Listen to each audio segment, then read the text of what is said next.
പാലക്കാട് വണ്ടിത്താവളത്ത് മകളെ ക്രൂരമായി മർദ്ദിച്ച അച്ഛനെ പോലീസ് കസ്റ്റഡിയിലെടുത്തു.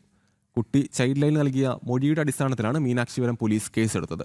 5ാം ക്ലാസ് വിദ്യാർത്ഥിനിയാണ് അച്ഛന്റെ ക്രൂരമർദ്ദനത്തിന് ഇരയായത്. വണ്ടിത്താവളം കയ്യോട് ഇന്ന് രാവിലെയാണ് സംഭവം. 5ാം ക്ലാസ്സുകാരിയായ പെൺകുട്ടിയെ അച്ഛൻ മർദ്ദിക്കുന്ന ദൃശ്യങ്ങൾ അയൽവാസികൾ മൊബൈൽ ഫോൺ ക്യാമറയിൽ പകർത്തുകയായിരുന്നു. വലിയ വിറകുകൊള്ളി ഉപയോഗിച്ച് ക്രൂരമായാണ് പെൺകുട്ടിയെ പിതാവ് മർദ്ദിച്ചത്. കുട്ടി മർദ്ദനമേറ്റ് നിലവിളിക്കുന്നതും നിലത്ത് വീഴുന്നതും ദൃശ്യങ്ങളിലുണ്ട്.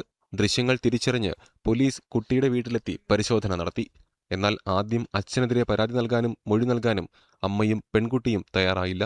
അച്ഛൻ ലഹരിക്കടിമയാണെന്ന് സമീപവാസികൾ പോലീസിന് മൊഴി നൽകി. എന്നാൽ പോലീസ് പരിശോധനയിൽ വീട്ടിൽ നിന്നും ലഹരി വസ്തുക്കളൊന്നും കണ്ടെത്തിയില്ല.